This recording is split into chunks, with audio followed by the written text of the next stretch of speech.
அனைவருக்கும் வணக்கம். இந்த வீடியோவில் நம்ம என்ன பார்க்க போகிறோம் அப்படின்னு சொல்லிட்டு கேட்டிங்கன்னா, கான்ஸ்டியூஷன் லா 1 அதை எப்படி படிக்கணும் அப்படின்றத தான் பார்க்க போகிறோம்.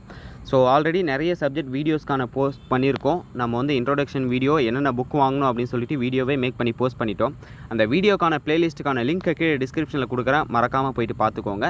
என்னென்ன புக்ஸ் வாங்கணும் தமிழ் அண்ட் இங்கிலீஷ் அப்படின்றத இந்த வீடியோவில் சொல்ல போகிறேன். தென் அந்த புக்ஸுக்கான ப்ராடக்ட்டையும் வந்து நான் அஃபிலியேட்டட் ப்ராடக்ட்டில் டேக் பண்ணி விடுறேன். ஸோ அதை பார்த்தீங்கன்னா உங்களுக்கு யூஸ் ஆகும். கான்ஸ்டியூஷன் லாவை பொறுத்தவரையிலும் இங்கிலீஷில் வந்து நிறைய புக்ஸ் வந்து அவைலபிள் இருக்குது.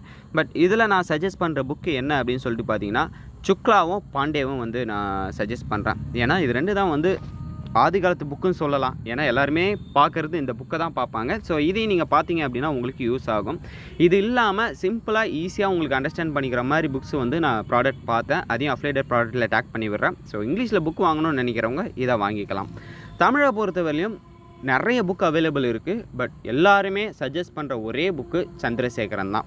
சந்திரசேகரன் புக்கு வந்து பார்த்திங்கன்னா ரொம்ப ஈஸியாக இருக்கும், சிம்பிளாக இருக்கும், ஸ்டோரி லைன் படிக்கிற மாதிரி இருக்கும், ஈஸியாகவும் உங்களுக்கு அண்டர்ஸ்டாண்ட் பண்ணிக்க முடியும்.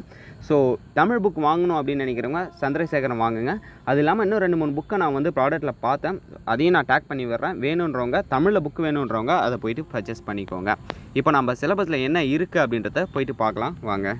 கான்ஸ்டியூஷன் லா 1 தான் வந்து பார்த்தீங்கன்னா செமஸ்டர் 2ல் பார்ப்போம். ஆல்ரெடி நம்ம ஓரளவுக்கு எல்லா புக்குக்கும் வீடியோ போஸ்ட் பண்ணிட்டோம். இன்னும் போஸ்ட் பண்ண வேண்டியது ப்ராப்பர்ட்டி, கான்ஸ்டியூஷன், ஃபேமிலி லா, கிளினிக்கல் கோர்ஸ் 1. ஸோ நான் இப்போ கான்ஸ்டியூஷனை சொல்கிறேன். ஸோ முன்னாடி இருக்க சப்ஜெக்ட் வீடியோஸை வந்து பிளேலிஸ்ட்டுக்கான லிங்க்கை கீழே டிஸ்கிரிப்ஷனில் கொடுக்குறேன். ஸோ அதில் போய்ட்டு பார்த்தீங்கன்னா அது உங்களுக்கு யூஸ் ஆகும். அதிகமாக யூஸ் பண்ணுற மாதிரி இருக்கும். வேறு வழியில் பார்த்துக்கலாம் வாங்க. ஃபஸ்ட்டு நம்ம பார்க்க வேண்டியது இந்த இன்டர்னல் ப்ரொசீஜர்ஸ் என்ன, எக்ஸ்டர்னல் ப்ரொசீஜர்ஸ் என்ன நிறைய பேர் கேட்டிருந்தீங்க. அதையும் ஆட் பண்ணி பார்த்துடலாம். எக்ஸ்டர்னலில் பொறுத்தவரையிலும் நீங்கள் 70 மார்க் எழுதுவீங்க. இன்டர்னலில் பொறுத்தவரையிலும் 30 மார்க் வந்து உங்களுக்கு நீங்கள் அட்டன் பண்ணுற மாதிரி இருக்கும். ஸோ ஃபஸ்ட்டு என்ன போட்டிருக்காங்க அப்படின்னு சொல்லிட்டு பார்த்தீங்கன்னா, நீங்கள் டெஸ்ட் வைப்பாங்க, இன்டர்னல் எக்ஸாம் அப்படின்னு சொல்லிட்டு வைப்பாங்க. அந்த இன்டர்னல் எக்ஸாமை அட்டன் பண்ணிங்க அப்படின்னா உங்களுக்கு 10 மார்க் வந்து கால்குலேட் ஆகும். 10 மார்க்குன்றது வந்து பார்த்திங்கன்னா நீங்கள் எழுதுகிற ப்ரொசீஜர்ஸை பொறுத்து மேக்ஸிமம் அதை அட்டன் பண்ணிங்க அப்படின்னாலே நீங்கள் வந்து பாஸ் ஆகிடலாம். ஸோ 3 எக்ஸாம் வைப்பாங்க ஒரு செமஸ்டருக்கு. 3 இன்டர்னல் எக்ஸாம் இப்போ இருக்க ப்ரொசீஜர்ஸில் வைப்பாங்க. அதை நீங்கள் அட்டன் பண்ண வேண்டி வரும். அடுத்தது அசைன்மெண்ட்டு, தென் ப்ரெசன்டேஷன். அசைன்மெண்ட் நீங்கள் கொடுப்பீங்க. அசைன்மெண்ட்டுக்கு வந்து 7 மார்க் கொடுப்பாங்க. ப்ரெசன்டேஷனுக்கு 3 மார்க்கு. ரெண்டுத்தையும் ஆட் பண்ணி உங்களுக்கு 10 மார்க் வரும். ஸோ அது ரெண்டுத்தையும் நீங்கள் வந்து கன்ஃபார்ம் பண்ணி ஆகணும். அடுத்தது வைவா. வைவாவை பொறுத்தவரையும் வைவா ஆல்ரெடி நிறைய பேருக்கு என்ன அப்படின்னு சொல்லி டவுட் இருக்கும். வைவா ஒன்றும் பெரிய பிரச்சனையே கிடையாது. ஸ்டாஃப்ஸ் உட்காந்துருப்பாங்க, உங்களுக்கு கொஸ்டின் கேட்பாங்க. அந்த கொஸ்டினுக்கு நீங்கள் கரெக்டாக ஆன்சர் பண்ணிட்டீங்க அப்படின்னா உங்களுக்கு வந்து 5 மார்க் கொடுப்பாங்க. வைவாவை பற்றி ஆல்ரெடி நான் வீடியோ போஸ்ட் பண்ணியிருக்கேன்னு நினைக்கிறேன். ஸோ முடிஞ்ச அந்த வீடியோக்கான லிங்க்கையும் கீழே டிஸ்கிரிப்ஷனில் அட்டாச் பண்ணி விடுறேன், பாருங்கள். அப்படி இல்லைனா லா காலேஜ் வைவா டீட்டெயில்ஸ் அப்படின்னு சொல்லிட்டு போடுங்க. அதுவும் தனியாக பிளேலிஸ்ட்டில் இருக்கும், வந்துடும் உங்களுக்கு. அது உங்களுக்கு யூஸ் ஆகும். அடுத்தது 5 மார்க் வந்து பார்த்திங்கன்னா அட்டனன்ஸ். அட்டனன்ஸுக்கு 5 மார்க் உண்டு. இது எல்லாத்தையும் ஆட் பண்ணிங்கன்னா 30 மார்க்குக்கு நீங்கள் வந்து இன்டர்னல் எழுதுவீங்க. மேக்ஸிமம் எல்லாமே கரெக்டாக பண்ணியிருந்தீங்க அப்படின்னா 28, 29 வரையும் போகிறதுக்கான வாய்ப்புகள் அதிகமாகவே இருக்குது. ஸோ இதுதான் இன்டர்னல் ப்ரொசீஜர்ஸ் 30 மார்க்குக்கு. அடுத்தது 70 மார்க்குக்கு எப்படி எக்ஸாம் எழுதுவீங்கன்னு ஆல்ரெடி ப்ரீவியஸ் வீடியோஸ்லேயே சொல்லியிருந்தேன், அது உங்களுக்கு தெரிஞ்சிருக்கும். இப்போ நாம் வந்து சப்ஜெக்ட்ஸில் என்ன இருக்குது அப்படின்றத பார்க்கலாம். கான்ஸ்டியூஷன் இந்தியாவை பொறுத்தவரையிலும் நிறைய பேர் வந்து டிஎன்பிஎஸ்சி ப்ரிப்பேர் பண்ணியிருப்பீங்க. அப்படி இல்லைனா நிறைய எக்ஸாம்ஸ் ப்ரிப்பேர் பண்ணியிருப்பீங்க. அந்த கவர்மெண்ட் எக்ஸாம் ப்ரிப்பேர் பண்ணவங்களுக்கு கான்ஸ்டியூஷன் இந்தியாவை பொறுத்தவரையிலும் ஓரளவுக்கு ஐடியா இருந்திருக்கும். பட் இதுவுமே வந்து பார்த்திங்கன்னா அதோட கண்டினியூவேஷன் மாதிரி தான் இருக்கும். கான்ஸ்டியூஷன் இந்தியா மொத்தம் எத்தனை யூனிட் கொடுத்துருக்காங்க அப்படின்னா 10 யூனிட் கிட்ட வந்து உங்களுக்கு சப்மிட் பண்ணியிருக்காங்க. பட் 10 யூனிட்டுமே வந்து பார்த்திங்கன்னா பயங்கர ஈஸியாக தான் இருக்கும். இதில் முக்கியமாக நீங்கள் பார்க்க வேண்டியது ஃபஸ்ட் யூனிட்லேருந்து 10 யூனிட் இருந்தாலும் நீங்கள் வந்து 5வது யூனிட்லேருந்து தான் படிக்கிறதுக்கு ஸ்டார்ட் பண்ணுற மாதிரி இருக்கும். 4வது யூனிட்லேருந்து கூட நீங்கள் படிக்கிற ஸ்டார்ட் பண்ணுற மாதிரி இருக்கும். பட் மற்ற யூனிட் வந்து ஓரளவுக்கு அவுட்லைன் தெரிஞ்சிருந்தாலே போயிடும். ஃபஸ்ட்டு ஒரு 3 யூனிட் வந்து அவுட்லைன் உங்களுக்கு தெரிஞ்சாலே போதும். பட் கான்ஸ்டியூஷனை பொறுத்தவரையிலும் நீங்கள் நிறைய கேஸ் லாஸ் வந்து ரெஃபர் பண்ணுற மாதிரி இருக்கும். ஆல்ரெடி கேஸ் லாஸ் வந்து ஒரு சீரீஸே வச்சுருக்கேன். ப்ளேலிஸ்ட்டில் போயிட்டு பார்த்தீங்கன்னா லேண்ட்மார்க் கேஸ் லாஸ் அப்படின்னு சொல்லிட்டு இருக்கும். ஸோ அதுலேயுமே ஒரு 10-15 கேஸ் லாஸ் கிட்ட போட்டிருப்பேன். அதுதான் நீங்கள் வந்து கான்ஸ்டியூஷனில் அதிகமாக யூஸ் பண்ணுற கேஸ் லாஸாக கூட இருக்கலாம் இல்லை, அதுதான் வரும். ஸோ ஃபஸ்ட் யூனிட் வந்து பார்த்தீங்கன்னா கான்ஸ்டியூஷன் லா எப்படி உருவாச்சு, அதில் என்னென்ன டைப்ஸ் இருக்குது, என்னென்ன கிளாசிஃபிகேஷன் இருக்குது, கான்ஸ்டியூஷன் லானா என்ன அப்படின்ற ஃபுல் டீட்டெயில்ஸ் வந்து பார்த்திங்கன்னா அதில் கொடுத்துருப்பாங்க. ஸோ அதில் பெருசாக வந்து அதிகம் இருக்காது. எத்தனை ஆர்டிக்கல் இருக்குது, அது இல்லாமல் எத்தனை பார்ட் இருக்குது. இது இல்லாமல் எந்தெந்த பார்ட் எங்கேருந்து உருவாக்குனாங்க, அது எப்படி ஆட் ஆகுது, ஸோ எப்படி ஃபங்க்ஷன் ஆகுது அப்படின்ற பேசிக் டீட்டெயில்ஸ் வந்து அதில் கொடுத்துருப்பாங்க. செகண்ட் யூனிட் வந்து பார்த்திங்கன்னா ஹிஸ்டாரிக்கல் பேக்ரவுண்ட் அப்படின்னு சொல்லிட்டு சொல்லியிருக்காங்க. கான்ஸ்டியூஷன் ஆஃப் இந்தியாவை வந்து எப்படி ஃப்ரேம் பண்ணாங்க அப்படின்றது தான் இருந்திருக்கும். ஸோ நம்ம கான்ஸ்டியூஷனை பொறுத்தவரையிலையும் வந்து பார்த்திங்கன்னா நம்ம வந்து உருவாக்குறது கிடையாது, வேறு கண்ட்ரிலேருந்து நமக்கு தேவையான எடுத்து அடாப்ட் பண்ண கான்ஸ்டியூஷன். ஸோ இந்த மாதிரி டீட்டெயில்ஸ் எந்தெந்த கண்ட்ரிலேருந்து எந்தெந்த சம்திங் பார்ட்டை கொண்டு வந்து ஆட் பண்ணியிருக்கோம், எது வேணான்னு சொல்லிட்டு ரிமூவ் பண்ணியிருக்கோம். ஸோ அங்கேருந்து எடுக்கிற சில பார்ட் வந்து பார்த்திங்கன்னா நம்மளுக்கு ரொம்ப இம்பார்ட்டண்ட்டாக இருக்குதா, அதுலேருந்து எது வேணான்னு ரிமூவ் பண்ணிட்டு எதை ஆட் பண்ணியிருக்கோம் அப்படின்ற மாதிரி நிறைய விஷயங்கள் இருக்கும். ஸோ இது எல்லாமே வந்து அதில் தான் கொடுத்துருப்பாங்க.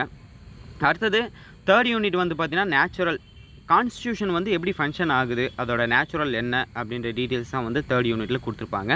அடுத்தது ஃபோர்த் யூனிட் வந்து ரொம்ப இம்பார்ட்டண்ட்டான யூனிட், ப்ரியாம்பிள் அப்படின்னு சொல்லிட்டு சொல்லுவாங்க. இப்போ தான் வந்து நீங்கள் கான்ஸ்டியூஷன் ஆஃப் இந்தியாவுக்குள்ளவே போக போகிறீங்க. ஃபோர்த் யூனிட்லேருந்து தான் நீங்கள் வந்து சப்ஜெக்டே பார்க்குற மாதிரி இருக்கும். அதுக்கு மேலே இருக்கிறது எல்லாமே ஹிஸ்டாரிக்கல் பேக்ரவுண்டு, ஸ்டோரி அந்த மாதிரி தான் வந்திருக்கும். அதை யார் கோடிஃபை பண்ணாங்க, யார் அந்தந்த கமிட்டியில் இருந்தாங்க, எப்படி அதை உருவாக்கப்பட்டது அப்படின்ற மாதிரி தான் இருக்கும். பட் ஃபோர்த் யூனிட்லேருந்து தான் நீங்கள் படிக்கவே ஸ்டார்ட் பண்ண போகிறீங்க. முக்கியமான ஒரு விஷயம், கான்ஸ்டியூஷன் ஆஃப் இந்தியாவை பொறுத்தவரையிலும் நீங்கள் வந்து ஆர்டிக்கல் ப்ரியாம்பிளில் ஸ்டார்ட் பண்ணி ஆர்டிக்கல் 51A வரலையும் தான் கான்ஸ்டியூஷன் 1ல் படிக்க போகிறீங்க. கான்ஸ்டியூஷன் 2ல் வந்து அதுக்கப்புறம் இருக்கிற ஆர்டிகல்ஸை வந்து நீங்கள் படிக்கிற மாதிரி இருக்கும். ஸோ இதுலேருந்து தான் ஃபோர்த் யூனிட்லேருந்து தான் வந்து கான்ஸ்டியூஷன் ஆஃப் இந்தியாவே உங்களுக்கு ஸ்டார்ட் ஆகும். ப்ரியாம்பிள்னால் எல்லாருக்குமே தெரிஞ்சிருக்கும். ஒரு புக்கை ஓப்பன் பண்ணிங்கன்னா உள்ளே வந்து ப்ரியாம்பிள் அப்படின்னு சொல்லிட்டு இருக்கும், முகவுரை அப்படின்ற மாதிரி சொல்லியிருப்பாங்க. ஸோ கான்ஸ்டியூஷன் ஆஃப் இந்தியாவிலையும் ப்ரியாம்பிள் தான் இருக்கும். எல்லா லா காலேஜ்லையுமே வந்து பார்த்திங்கன்னா ப்ரியாம்பிள் வந்து மேக்ஸிமம் வச்சுருப்பாங்க. ப்ரியாம்பிள் மீன்ஸ் அது தனியாகவே பிரிண்ட் அவுட் எடுத்து இல்லை என்ட்ரன்ஸில் நிறைய இடத்துல நான் பார்த்துருக்கேன். ஸோ ப்ரியாம்பிள் பற்றி உங்களுக்கு ஓரளவுக்கு தெரிஞ்சிருக்கும். பட் அது பார்ட் ஆஃப் த கான்ஸ்டியூஷனாக இல்லையா அப்படின்றத வந்து கேசவானந்த பாரதி கேஸ் அந்த மாதிரி நிறைய கேஸில் வந்து சொல்லியிருப்பாங்க. But end of the result இது வந்து பார்ட் ஆஃப் த கான்ஸ்டியூஷன் தான், அமெண்ட்மெண்ட் பண்ணுறதுனால அமெண்ட்மெண்ட் பண்ணலாம் அப்படின்ற மாதிரி ஒரு ரிசல்ட் கொடுத்துருப்பாங்க. அடுத்தது வந்து பார்த்திங்கன்னா ஃபிஃப்த் யூனிட்டை பொறுத்தவரையும் யூனியன் அண்ட் டெரிட்டரிஸ். இந்தியாவில் வந்து ஒரு ஸ்டேட் எப்படி இருக்கணும், இதெல்லாம் வந்து ஆர்டிகல் 1லேருந்து ஸ்டார்ட் ஆகும்.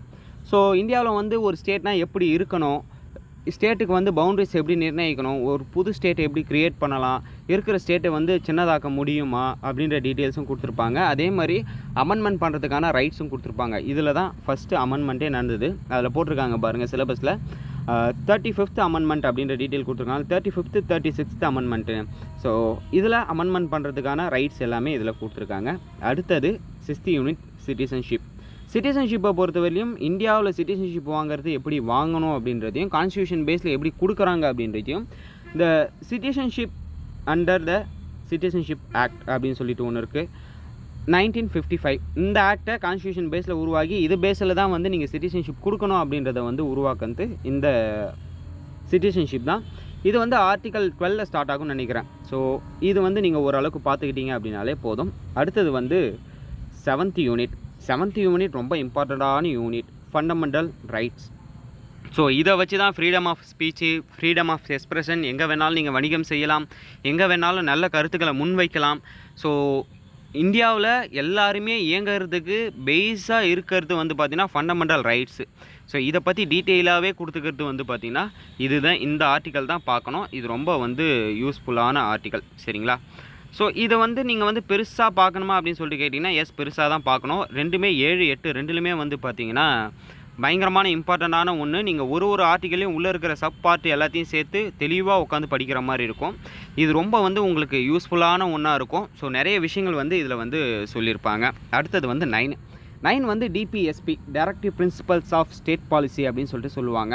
ஸோ இந்தியாவில் வந்து ஒரு ஃபங்க்ஷனு எப்படி நடக்குது, இந்த கவர்மெண்ட்டோட ஃபங்க்ஷன்ஸ் எப்படி நடக்குது, யார் வந்து அதில் ஒர்க் பண்ணலாம், யார் ஒர்க் பண்ணக்கூடாது, இடஒதுக்கீடு, இது ரிலேட்டடாக நிறைய விஷயங்கள் பேசுறது வந்து பார்த்திங்கன்னா டிபிஎஸ்பி அப்படின்னு சொல்லலாம். அடுத்தது 10th யூனிட்டை பொறுத்தவரையும் ரொம்ப இம்பார்ட்டண்டான யூனிட்டா அப்படின்னு சொல்லி கேட்டிங்கன்னா பயங்கரமான இம்பார்ட்டண்டான யூனிட் என்னென்னா ஃபண்டமெண்டல் டியூட்டிஸை பொறுத்தவரையும் 12 இருந்தது, இப்போ 11 ஆக்கியிருக்காங்க. ஸோ இந்த நேஷ்னல் ஆந்தமை மதிக்க வேண்டியது, என்விரான்மெண்ட்டை ப்ரொடெக்ட் பண்ண வேண்டியது, நேஷ்னல் ஃப்ளாகை மதிக்கணும், இந்த மாதிரி நிறைய விஷயங்கள் சொல்லியிருக்காங்க. அதேமாதிரி கம்பல்சரி எஜுகேஷன் அப்படின்னு சொல்லிட்டு ஒரு ஆர்டிக்கலை கொண்டு வந்திருக்காங்க. அது ஆர்டிக்கல் 21A வரும். ஸோ அதையும் கொண்டு வந்து ஃபண்டமெண்டல் டியூட்டியில் வந்து ஆட் பண்ணியிருக்காங்க. அதே மாதிரி 14 வயசு கீழே இருக்கிறவங்க எல்லாருக்குமே வந்து எஜுகேஷன் வந்து கொடுக்க வேண்டியது அவங்க பேரண்ட் அண்ட் கார்டியனோட டியூட்டி அப்படின்ற மாதிரி கொண்டு வந்திருக்காங்க.